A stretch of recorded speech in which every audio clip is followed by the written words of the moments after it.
Welcome dear students to the channel curious mind physics. और आज हम एक फिजिकल मीनिंग समझेंगे पोटेंशियल डिफरेंस का, जिसको हम वोल्टेज भी कहते हैं। क्या कहते हैं हम उसको? वोल्टेज भी कह सकते हैं, और वोल्टेज। तो आपने देखा होगा, मुझे भी ये परेशान करता था 10th क्लास में कि यार पोटेंशियल डिफरेंस क्या है, आखिर क्या चीज़ है। जैसे घरों में हमेशा आपने सुना होगा बड़ों को कहते हुए कि वोल्टेज कम आ रहे हैं इसलिए बिजली कम आ रही है। मतलब nobody talks about electric current, mostly we talk about voltage और पोटेंशियल डिफरेंस। तो पोटेंशियल डिफरेंस कोई नई चीज़ नहीं है, वोल्टेज है जिसको आप जानते हैं ऑलरेडी। बट एक्चुअल में क्या है, मैथमेटिकली बड़ी अजीब तरीके से इसको डिफाइन किया गया है। एक्चुअल में क्या है, ट्राई टू फील इट। आज कोशिश करेंगे कि एक्चुअल में ये क्या चीज़ है। तो देखो, आपने पढ़ा होगा, मैं रिकॉल कर रहा हूँ, मैं यहाँ पे आपको ये नहीं पढ़ाने वाला कि पोटेंशियल डिफरेंस क्या है, इसको फील करना है मेनली। तो आपने पढ़ा होगा कि हमारे पास में कोई अगर सोर्स चार्ज क्यू होता है, जिसको हम क्या बोलते हैं, सोर्स चार्ज, और हमारे पास में यहाँ कोई टेस्ट चार्ज होता है, पॉजिटिव टेस्ट चार्ज क्यू। तो अगर मुझे इस चार्ज को क्यू को यहाँ पे लाना है, क्यू की तरफ लेकर के आना है, तो ये इसको रिपेल करेगा। तो जाहिर सी बात है मुझे इसके अगेंस्ट कुछ काम करना पड़ेगा। तो पोटेंशियल डिफरेंस क्या चीज़ है, आपने पढ़ा होगा कि एक चार्ज को एक पॉइंट से दूसरे पॉइंट तक ले जाने में जो वर्क डन होता है उसको हम पोटेंशियल डिफरेंस बोलते हैं, जिसको हम मैथमेटिकली सीधा सीधा कैसे डिफाइन कर देते हैं, V=W/Q से डिफाइन कर देते हैं। तो देखिए, बेसिकली पोटेंशियल क्या चीज़ है, पोटेंशियल डिफरेंस की बात भी करते हैं। पहले पोटेंशियल समझिए आप थोड़ा सा। फॉर एग्जांपल, मेरे पास में ये कोई स्प्रिंग है, तो जब मैं इस स्प्रिंग को दबाऊंगा, मान लिया मेरे पास में एक पॉइंट ये ए है, एक पॉइंट मेरे पास ये बी है और एक पॉइंट मेरे पास ये सी है। तो अगर मैं इस स्प्रिंग को ऐसे दबाऊंगा तो मेरे हाथ पे प्रेशर लगेगा। क्यों? क्योंकि स्प्रिंग मेरे हाथ को उधर दबाना चाहेगी और मेरा हाथ स्प्रिंग को इधर दबाना चाहेगा। तो अगर मैं इन तीनों पॉइंट्स को देखूं, तो आपसे अगर मैं ये पूछूं कि बताओ ज़्यादा प्रेशर कहाँ फील होगा, पॉइंट सी पे फील होगा, बी पे फील होगा, ए पे फील होगा, तो प्रेशर की वैल्यू ज़्यादा कहाँ रहने वाली है, ए पे रहने वाली है। क्योंकि अगर मैं इस स्प्रिंग को दबाऊंगा तो मेरे हाथ पे ज़्यादा दबाव यहाँ लगेगा, कहाँ पर, पॉइंट ए पर। तो मैं ये कह सकता हूँ कि पॉइंट ए का पोटेंशियल बहुत हाई है। पोटेंशियल एक्चुअल में एक वर्ड है, जैसे आपने सुना होगा कि इस बंदे के अंदर बहुत पोटेंशियल है, ये कर सकता है। तो कहीं ना कहीं वही चीज़ है। तो बिना स्प्रिंग को दबाए भी मैं कह सकता हूँ कि पॉइंट ए का प्रेशर हाई है। ठीक है। तो आप यहाँ पे देखते हो कि अगर मेरे पास में कोई सोर्स चार्ज क्यू है और कोई positive test charge small Q है और मुझे उसको क्यू की तरफ लेकर के जाना है, तो मुझे क्या करना पड़ेगा, मुझे कुछ वर्क करना पड़ेगा। अगर मैं इस पॉइंट को ए बोल दूं और इस पॉइंट को क्या बोल दूं, बी बोल दूं, तो मुझे क्यू चार्ज को पॉइंट बी से ए तक ले जाने में जो वर्क करना होगा, work done per unit charge. तो सीधी सी बात है, अगर ये एक स्प्रिंग की तरह बिहेव कर रहा है, क्योंकि क्यू को रिपेल कर रहा है, तो क्या होगा कि अगर मैं क्यू को इधर लेके आऊंगा तो क्यू पे ज़्यादा प्रेशर यहाँ फील होगा, यहाँ फील होगा, यहाँ फील होगा। तो मैं ये कह सकता हूँ कि ए पॉइंट का प्रेशर हाई और बी पॉइंट का प्रेशर लो है क्यू के लिए। तो मैथमेटिकली हम पोटेंशियल डिफरेंस को ऐसे डिफाइन करते हैं, VA minus VB equals to W work done to bring a charge from point B to point A। और कौन सा चार्ज? पॉजिटिव टेस्ट चार्ज या यूनिट चार्ज। तो मैथमेटिकली ये होता है पोटेंशियल डिफरेंस। ठीक है। तो एक्चुअल में पोटेंशियल डिफरेंस है क्या भला, कि आप यहाँ पे कह रहे हो कि एक पॉइंट से दूसरे पॉइंट पे लेकर के जा रहे हैं, या फिर ये तो पोटेंशियल डिफरेंस हो गया, नाम से पता चल रहा है यहाँ पे क्या आ रहा है, डिफरेंस आ रहा है। या फिर आपने देखा होगा, क्या देखा होगा आपने, कि अगर हमें पोटेंशियल डिफाइन करना होता है तो वहाँ पे इन्फिनिटी जैसी कोई चीज़ आती है। तो देखो, एक्चुअल में ये जो पोटेंशियल डिफरेंस होता है, ये दो पॉइंट्स के बीच का होता है। पोटेंशियल डिफरेंस दो पॉइंट का डिफरेंस, जैसे हाइट का डिफरेंस होता है, प्रेशर का डिफरेंस होता है, टेम्परेचर का डिफरेंस होता है, वैसे ही पोटेंशियल डिफरेंस जो होता है ये किसके बीच का होता है, 2 पॉइंट्स के बीच का होता है। तो पोटेंशियल डिफरेंस होता है 2 पॉइंट के बीच का। लेकिन अगर मुझे अकेले पोटेंशियल की बात करनी हो, किसकी बात करनी हो, ओनली पोटेंशियल, तो पोटेंशियल ओनली तब होगा जब डिफरेंस खत्म होगा।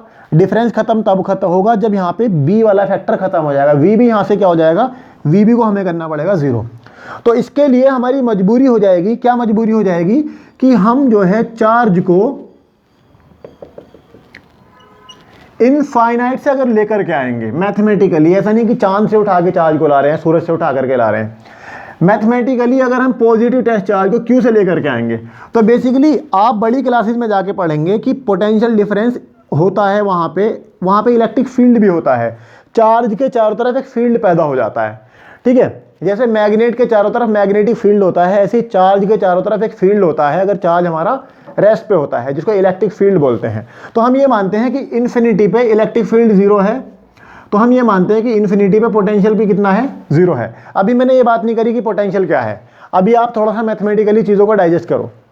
तो अगर मैं इसको इन्फिनिटी से उठा के लाऊंगा तो क्या होगा, वीबी वाले टर्म को जब मैंने इन्फिनिटी पे पहुंचा दिया, चांद वांद पे नहीं पहुंचाया, मैथमेटिकली इसको जीरो करने के लिए क्या है, तो फिर potential at a point, potential at a point की डेफिनेशन क्या हो जाएगी, work done to bring a charge from infinity to a point. इस केस में क्या होगा, अगर मैं पोटेंशियल की बात करूंगा वी ए माइनस, अब देखो वीबी को आपने कहां पहुंचा दिया, इन्फिनिटी पे, और इन्फिनिटी पे पोटेंशियल कितना है, इन्फिनिटी पे पोटेंशियल है जीरो। ठीक है, तो यहां पे हम लिखेंगे W, इस बार B की जगह यहां पे क्या आया था, B आया था, इस बार यहां पे आएगा infinity, W infinity A upon Q। तो पोटेंशियल एट ए पॉइंट का फॉर्मूला हो जाएगा VA equals to W infinity A upon Q।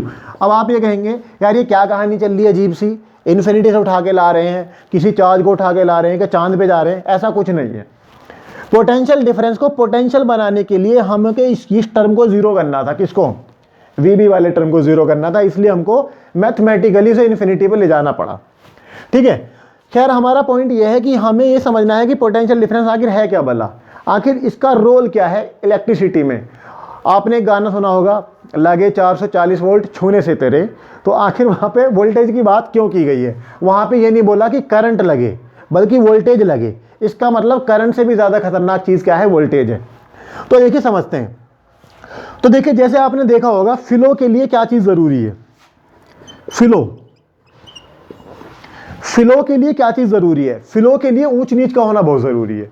For example मान लिया किसी स्कूल में सबका लेवल सेम हो जाए, मान लिया सब फिजिक्स के टीचर हो जाएं, तो कोई किसी को क्यों पढ़ाएगा, फ्लो रुक जाएगा ना, पढ़ाई का फ्लो रुक जाएगा ना। तो टीचर का लेवल क्वालिफिकेशन का हाई है, बच्चों की क्वालिफिकेशन का लो है, तो एक एजुकेशन का फ्लो है हाई टू लो। हीट के केस में अगर हम बात करें तो हीट हाई टेम्परेचर से लो टेम्परेचर की तरफ जाती है। इसका मतलब क्या हुआ कि हीट कहां से कहां फ्लो कर रही है, high temperature to low temperature. अगर पानी के फ्लो की बात करें तो पानी हाई हाइट से लो हाइट की तरफ जाता है। तो जैसे रियल लाइफ में हाइट का डिफरेंस है, टेम्परेचर का डिफरेंस है, क्वालिफिकेशन का डिफरेंस है और प्रेशर का डिफरेंस है। फॉर एग्जांपल मेरे पास में कोई पाइप है, तो इस पाइप में अगर हमें वाटर को फ्लो कराना है तो इस पॉइंट का प्रेशर होना चाहिए हाई और इस पॉइंट का प्रेशर होना चाहिए लो। PA ग्रेटर देन PB जब होगा तब इधर हमारा लिक्विड फ्लो करेगा। अगर ये लिक्विड सेम लेवल पे होगा तो फ्लो करेगा ही नहीं। या फिर एक तरीका यह है कि आप पाइप को क्या कर दो, तिरछा कर दो। आप पाइप को तिरछा कर देंगे तो वो ग्रेविटी की वजह से क्या होगा, अब भी एक प्रेशर डिफरेंस क्रिएट हो जाएगा और पानी नीचे जाना स्टार्ट कर देगा। तो जैसे रियल लाइफ में प्रेशर डिफरेंस की वजह से पानी का फ्लो हो रहा है, हीट डिफरेंस टेम्परेचर डिफरेंस की वजह से हीट का फ्लो हो रहा है, हाइट डिफरेंस की वजह से वाटर का फ्लो हो रहा है, क्वालिफिकेशन की डिफरेंस की वजह से एजुकेशन का फ्लो हो रहा है।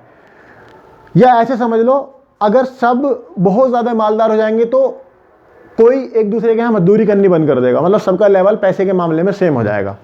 तो अगर लेवल सेम हो जाएगा तो फ्लो रुक जाएगा। तो in the same way electricity में, इलेक्ट्रॉनिक्स में क्या होता है, इलेक्ट्रॉनिक्स में पोटेंशियल डिफरेंस करंट के फ्लो होने के लिए जिम्मेदार है। जैसे हाइट का डिफरेंस पानी के फ्लो होने के लिए जिम्मेदार है, टेम्परेचर का डिफरेंस हीट के फ्लो होने के लिए जिम्मेदार है, ऐसे ही पोटेंशियल डिफरेंस जिम्मेदार होता है करंट के फ्लो के लिए। तो ये जो आपका पोटेंशियल डिफरेंस है इसको हम शॉर्ट में PD से दिखा रहे हैं, PD से दिखा रहे हैं। तो PD जो होता है ये होता है कोज, और इस कोज की वजह से करंट जो होता है फ्लो होता है वायर के अंदर, जिसको हम क्या बोल सकते हैं, इफेक्ट बोल सकते हैं। तो वायर के अंदर आपने देखा होगा सिंपल, अगर मैं किसी वायर को ऐसे रख दूं तो ऐसा थोड़ी कि इसमें करंट फ्लो होनी स्टार्ट हो जाएगी। We have to connect the battery which creates a potential difference. तो पोटेंशियल डिफरेंस का ये रोल होता है, ये हीट फ्लो इलेक्ट्रिक करंट के फ्लो के लिए जिम्मेदार है। अगर पोटेंशियल का डिफरेंस नहीं होगा, अगर सेम पोटेंशियल पे कोई चीज़ होगी तो क्या होगा, करंट का फ्लो नहीं होगा। तो इलेक्ट्रिसिटी में क्या होता है, हाई पोटेंशियल से लो पोटेंशियल की तरफ करंट का फ्लो होता है, प्लस माइनस। तो ये जो पॉजिटिव टर्मिनल है ये high potential, negative terminal low potential, और प्लस से माइनस की तरफ क्या होगा, करंट का फ्लो होगा। तो हमारे घरों में आपने देखा होगा 220 वोल्ट आता है जनरली, तो ये 220 वोल्ट है ना, ये पोटेंशियल नहीं है, पोटेंशियल का डिफरेंस है। आपने देखा होगा कितनी बार एक सिंगल वायर पे एक चिड़िया बैठी रहती है, तो अगर सिंगल वायर पे एक चिड़िया बैठी रहती है वो कभी मरती नहीं है, क्यों? क्योंकि वो सेम पोटेंशियल पे होती है। अगर वो सेम पोटेंशियल पर है और यहाँ का पोटेंशियल भी 100 और यहाँ का पोटेंशियल भी 100, तो अगर यहाँ पे मैं पोटेंशियल डिफरेंस निकालूं तो 100 माइनस 100 कितना हो जाएगा? 0 हो जाएगा। तो चिड़िया इसलिए नहीं मरती है क्योंकि वो सेम पोटेंशियल पे बैठी हुई है, तो पोटेंशियल डिफरेंस कितना हो गया? 0। और बिना पोटेंशियल डिफरेंस के करंट का फ्लो होगा नहीं, तो चिड़िया के बॉडी से भी करंट का फ्लो नहीं हो पा रहा है क्योंकि वो सेम पोटेंशियल पे है। बट अगर चिड़िया का पैर किसी दूसरे वायर से टकरा जाएगा, किसी चीज़ से टकरा जाएगा, तो एक पोटेंशियल डिफरेंस क्रिएट हो जाएगा जिसकी वजह से करंट का फ्लो होगा। तो इतना समझ लो कि करंट फ्लो होने के लिए पोटेंशियल डिफरेंस जिम्मेदार है।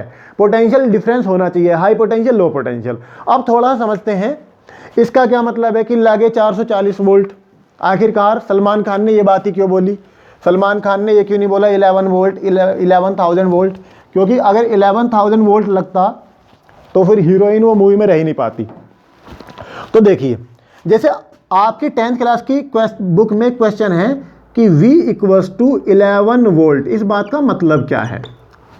इस बात का क्या मतलब है? इस बात का ये मतलब है, क्या मतलब है इस बात का कि अगर मेरे पास W का फॉर्मूला, V का फॉर्मूला है W/Q, तो W की वैल्यू कितनी हो जाएगी? V × Q। सबसे पहली बात, पोटेंशियल जो है, पोटेंशियल डिफरेंस जो है वो एनर्जी नहीं है। एनर्जी क्या होती है? W, जिसको हम वर्क बोलते हैं, एनर्जी नहीं है, बल्कि यह है energy per unit time. But जब V में जाके Q जुड़ जाएगा, V Q में जाके मल्टीप्लाई करेगा, तब वो बन जाएगा W। तो अगर मैं Q की वैल्यू 1 कूलम ले लेता हूँ तो आपका W कितना हो जाएगा? 11 वोल्ट के लिए V की वैल्यू रखें 11 और चार्ज की वैल्यू रखें 1, कितना आ गया? 11 जूल। तो अगर किसी बैटरी पे लिखा हुआ है 11 वोल्ट, इस बात का ये मतलब है कि 1 कूलम का चार्ज कितनी एनर्जी प्रोड्यूस करके देगा हमको? 11 वोल्ट की वजह से 11 जूल। अच्छा, इसको आप बर्दाश्त कर लोगे। लेकिन अगर कहीं पे लिखा हुआ है 440 वोल्ट, तो 440 वोल्ट के लिए Q की वैल्यू आपने कितनी लेनी है? 1 कूलम। अब W कितना हो जाएगा? 440 × 1, कितना हो गया? 440 जूल। तो देखो साफ साफ दिख रहा है 1 कूलम के लिए 11 वोल्ट की बैटरी या सेल 11 जूल एनर्जी प्रोड्यूस कर रही है। 440 वोल्ट के लिए सेम चार्ज है, 1 कूलम, लेकिन एनर्जी कितनी प्रोड्यूस हो रही है? 440 जूल। और हाई टेंशन वायर पे आपने देखा होगा कितना लिखा होता है? 11,000 वोल्ट लिखा होता है। 11,000 वोल्ट का क्या मतलब है कि वहां पे 1 कूलम चार्ज कितनी एनर्जी प्रोड्यूस करके देगा? 11,000 जूल प्रोड्यूस करके देगा।